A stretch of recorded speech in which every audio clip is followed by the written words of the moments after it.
Hi, I'm Dave, welcome to the channel. In this video, I'm going to fix up this old Scalextric NASCAR.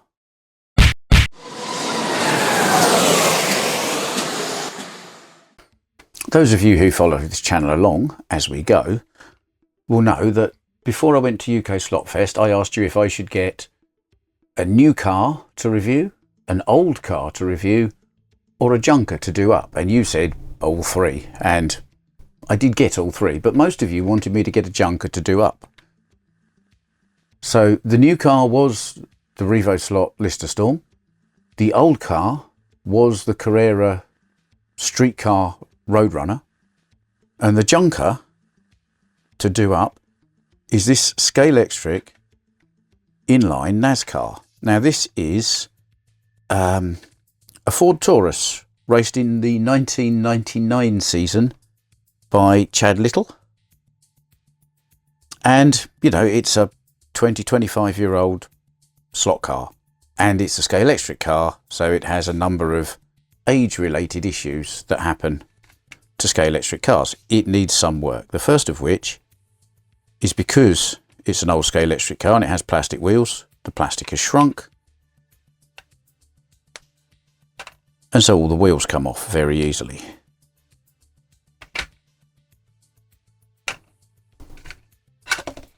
So what needs to happen here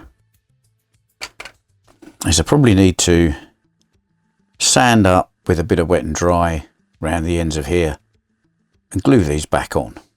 Now the other thing here with this front axle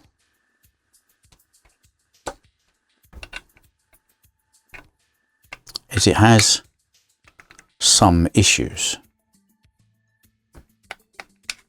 The first of which is it's one of these old-fashioned cars where the floating up and down front axle was a thing, and that's not great for a number of reasons. However, that's not the biggest problem here. The biggest problem here is I think the axle's just too long. Look how much side-to-side slop there is on that. So I'm going to try and reduce the slop, put some spacers in, and obviously glue those front wheels on. The rear, again, will glue the wheels on. I'm not against this.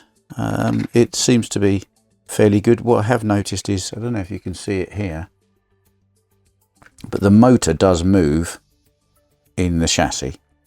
There's a magnet in there. It doesn't seem to be very strong. It may have been at some point, but not anymore.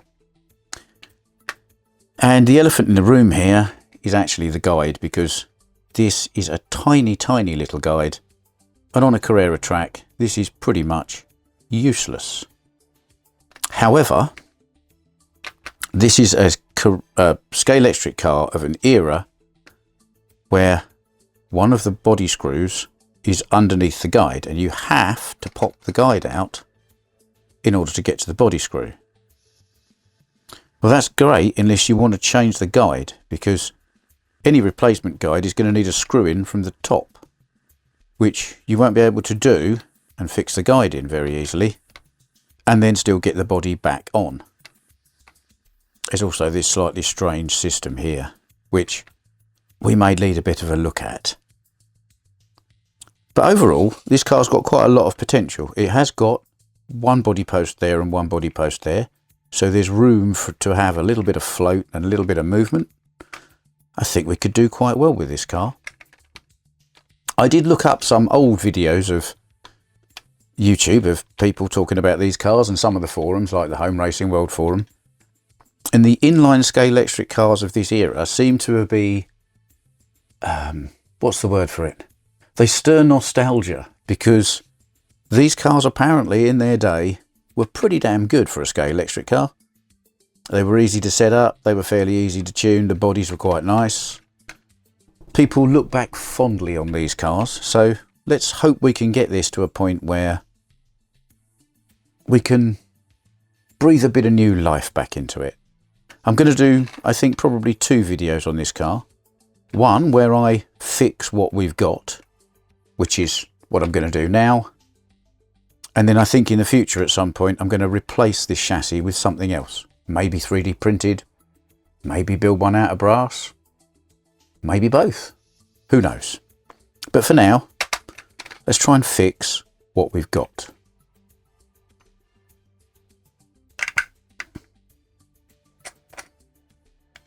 So I'll be looking in here for the first time, just the same as you are.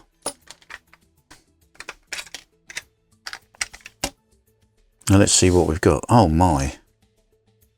Okay, so this is huge. Presumably, just so they can use this front piece as a clip with the back piece there. That's crazy. Look at all of that extra.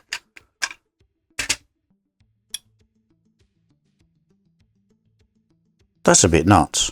Okay, so the first thing I'm going to do here, definitely, is cut that off there and stick those bits inside there.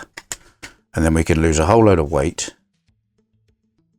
Not the right the way back, because there is another slot there, so I need,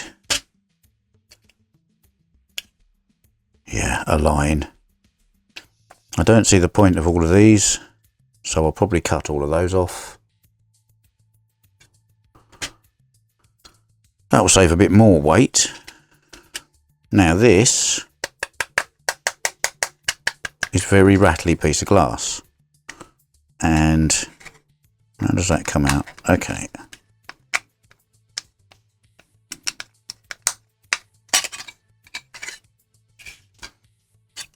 On top of being very rattly, there's a big piece in the middle here. So I think what I might do is cut a square out of this, which will then allow me, not right the way to the edge, but I'll leave a little bit all the way around. That will allow me to put a bit of foil tape in and stick it against the roof here, which will stop it vibrating and making a noise, and will also probably save a gram or two right out the top of the car, which is ideal.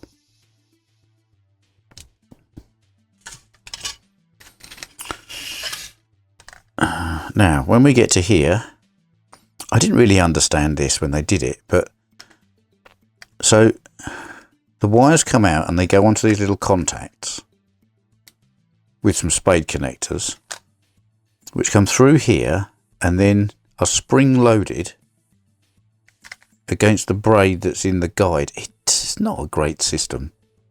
However, we might be able to use these to help us push the guide out to give us some height adjustment. Now, in terms of the guide that I'm going to replace this one with, I've got this one. Now this is actually a Revo slot deep wood guide, so it's actually too deep. I need to sand a little bit off it because it does click and catch on a Carrera track. Just take a fine edge off the bottom of that, maybe swoop it up at the front slightly, will also help. But as you can see,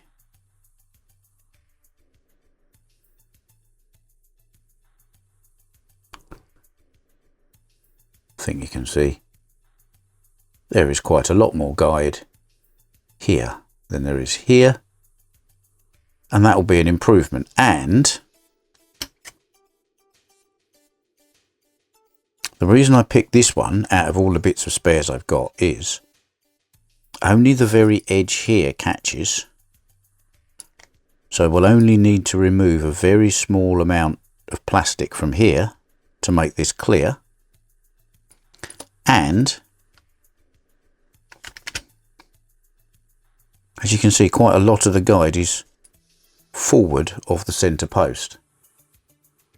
There's only a small bit towards the back here. Most of it's this way. So this means that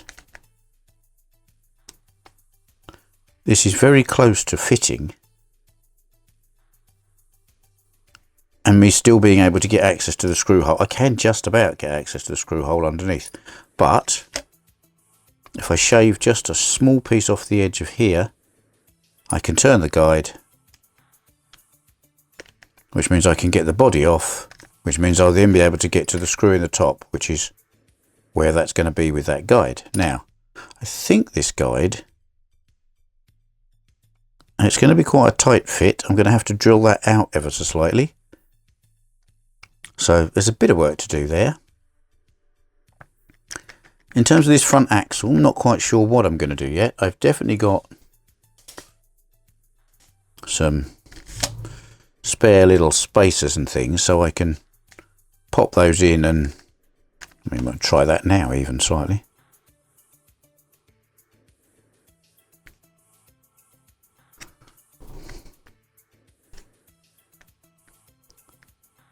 I mean, even that, just that one, has got rid of most of that slop there. So I could use that. I have got some thinner ones. These are all out of Pioneer Legends kits, but I haven't used their bits. So that's a thinner black one. That's a thicker white one. So there's a certain amount of things we can do there. I have also got some plastic bushings which will fit, or some brass bushings. Not sure I need the brass bushings, but we'll try these. And then in terms of, once I've got this guide to fit into here, some standard slotting plus braid. You can buy the little eyelets on their own for pushing into here, so I've got a bag of those. And I've got a couple of different screws which will go in the top. I'm sure one of them will fit fine. Just all bits out of the junk box, really. I haven't so far invested money into making this car function, which is all we're trying to do at this stage. So I'll probably do a load of bits of fast forward of clearancing this out and making the guide fit. And we'll go from there. The other thing I did think was I might put a brass tube in here to hold this axle, which would space it out correctly, and I could set the height and bond it in. So that's a thought. Not sure where I'm going to go with that yet. But that's the fun with these videos, isn't it? Make it up as we go along, really. Right, let's start with the guide.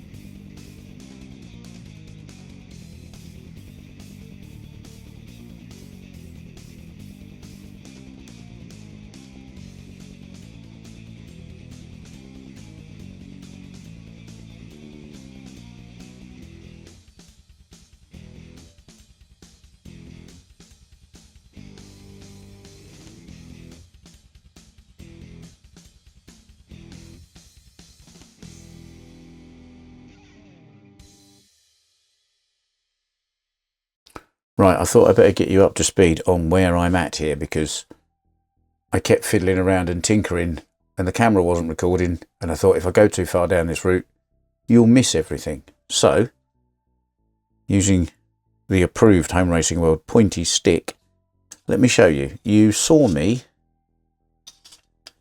clearance out around this hole to make room for this guide to spin. What you didn't see me do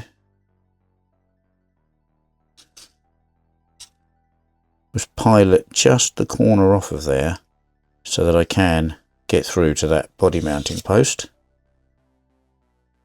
without having to fiddle around with the guide.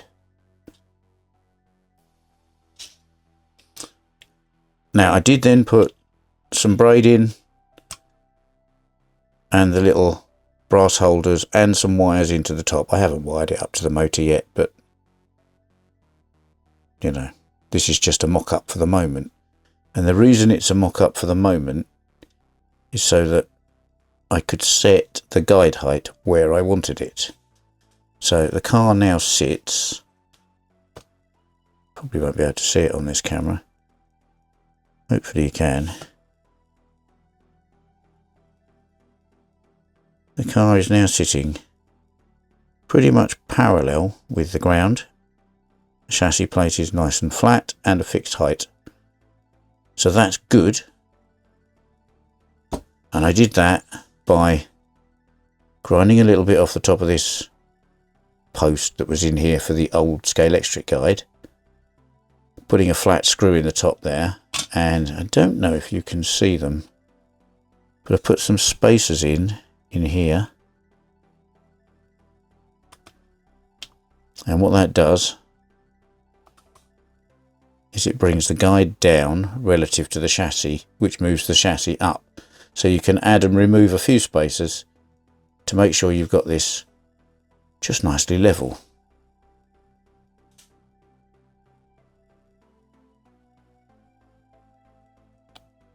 Which I have.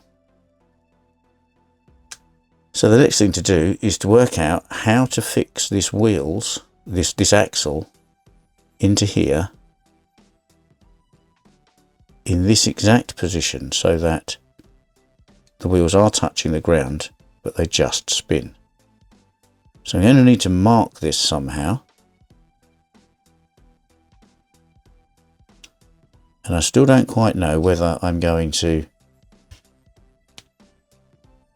try and fit some bushings, or whether I'm going to try and put a piece of tube through here and fix that into place. I think I'm probably going to start with the tube, because the tube will be a smaller modification to this gap here than putting this big thing in. So I'll try a brass tube. If it doesn't work, I've got a second chance at it by making the hole bigger.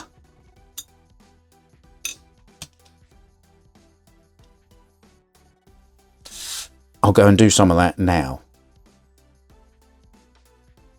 So I went away and did some thinking, and I find myself back here on the bench with a selection of scary tools, and I've come up with a plan. So this is a piece of K&S brass tubing.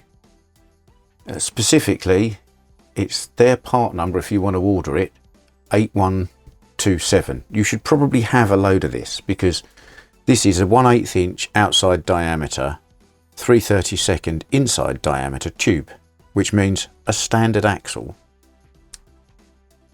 will fit in there and spin nice and freely. Now this bit's a bit too long. I need to trim it down, which is why I've got the drill and the Dremel here, because I'm going to do the Rob Swiftslot's way of cutting something accurately and square, which is to put it in there, spin it, and then cut the end with the Dremel. Having got that to the right length, I'm then going to file out these slots that are in here so that this will drop into it in the right place. Put it all back on the setup plate with the wheels on it, get everything at just the right height, and then I'm going to hot glue it in. At a later date I might use something more permanent, but at the moment I'm going to hot glue it in and see how it goes. And I think that's going to work best for now. I'm trying to do fairly basic, straightforward things that you guys could do with just bits of stuff. But yes, K&S brass 8127. Get yourself some of this. It's very useful.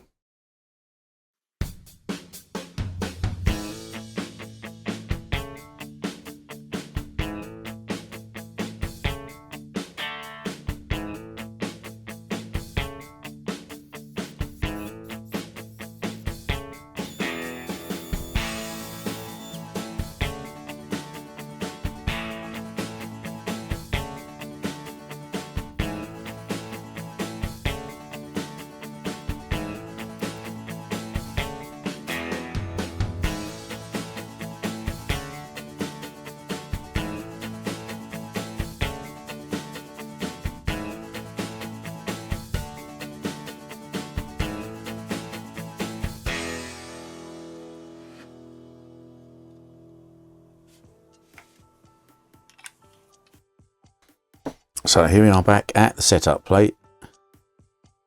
I scratched up the ends of the axles with a bit of sandpaper just so that the super glue would hold, glued the wheels back on, inside this axle tube, which is now the right length. Filed out those holes.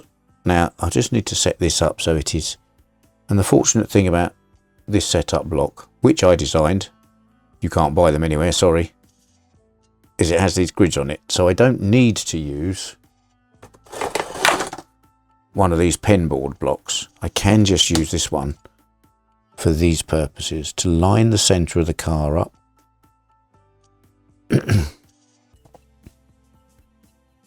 I'll pop a bit of weight down here just to stop everything moving about.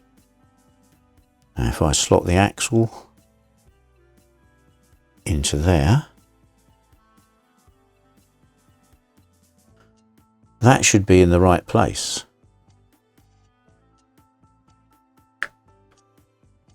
So hot glue gun time.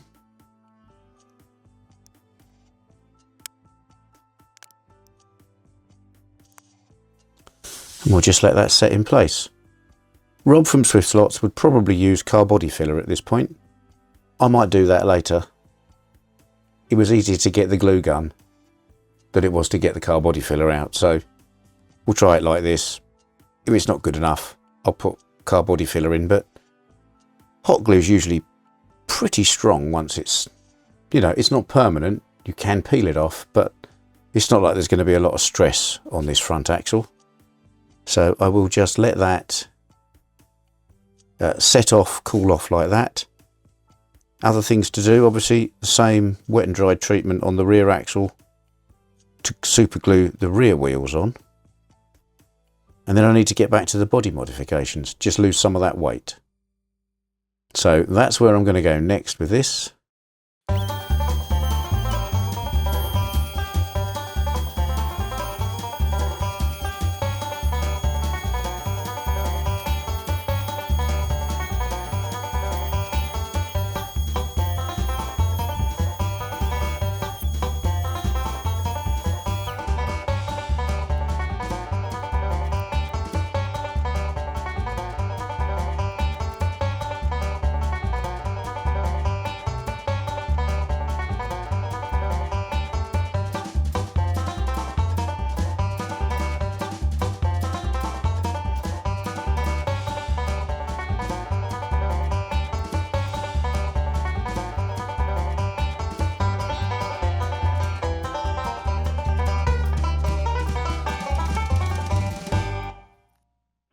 So last update from the bench really.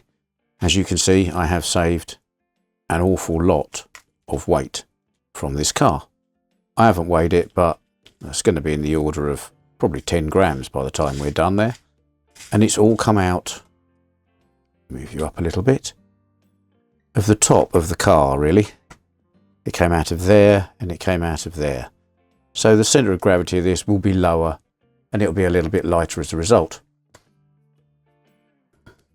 Got rid of that piece in there, super glued that in, foil tape for the interior, foil tape through the hole as you probably saw in the top of the glass to hold it to the roof, and then just where it meets round the bottom, just with the body, I put in some of this canopy glue. Now this stuff takes ages to dry, but it dries clear and it doesn't fog the glass. So I put a little bit round just in case this plastic decides it wants to rattle on this plastic. So that will stop any of that as well. And as I say, I didn't get any on the glass, but if I had, it wouldn't have mattered. This whole thing now makes no rattles, no noise at all. So this is good. In here, obviously, this is now nicely, well, not nicely because glue gun is ugly, but it's glued in and we have quite a good free-flowing axle there, I would say. Spots of glue there and there just to hold these wires down neatly down both sides, which I've now soldered in as they were. I haven't bothered to glue these bushings in because they're quite a tight fit and they're not going anywhere. I did put a little bit of hot glue down either side of the motor because, as I said before, it was moving slightly and now it isn't. And these tyres, well, the fronts, it doesn't matter that they're hard and shiny, that's probably for the best. The rears, I did a little bit of a track sand. They came up quite round and they feel like they'll be quite grippy. So I'm going to leave these old school tyres on this for now. Only things I'm going to do left that I think I should do is I've got a 10 gram stick on weight that I'm going to put in there, because little Dicky Bird told me that would probably be a good idea. They're a little bit front end light and like to pop out of the slot. And some slotted metric screws, M2.2 by 8mm. These are the ones with, hang on, let me find one.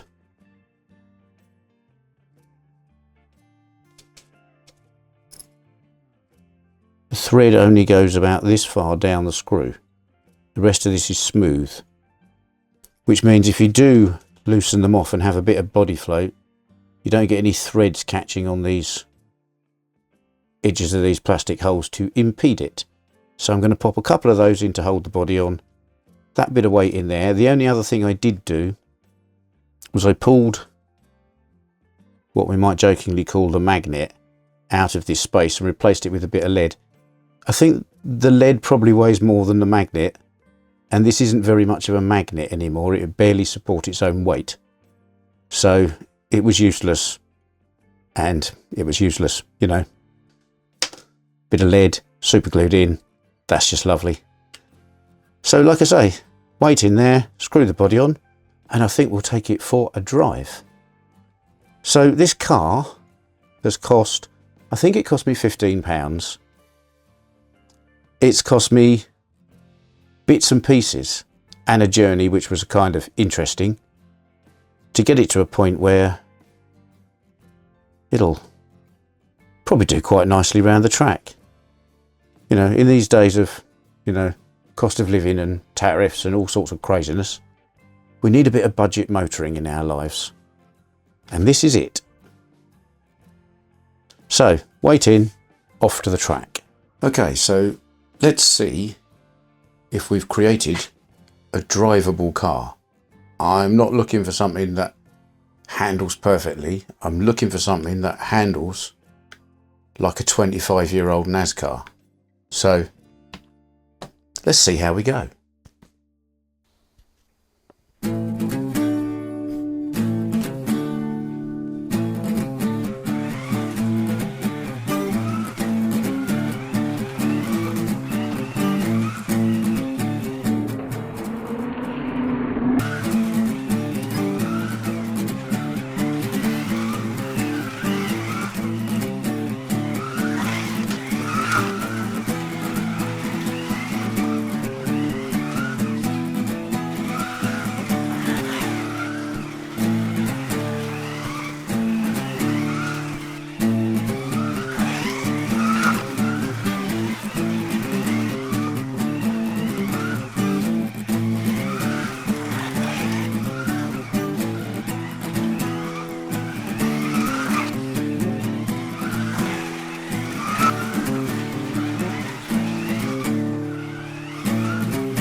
So I'm very pleased with that. Little bit of drifting, little bit of needs coaxing around the tighter corners. That's what you'd expect if you were driving a 1999 NASCAR.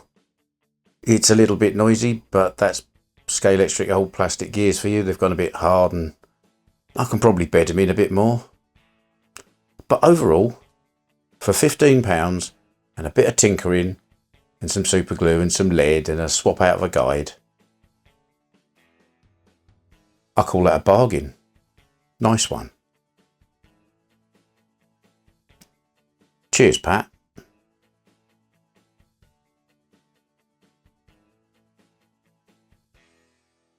As always, thanks for taking the time to watch one of my videos. If you liked it, you will find a button specifically for that. Please subscribe to the channel, it's free and it really does help. And if you hit the bell, you'll get a notification the next time I post a video.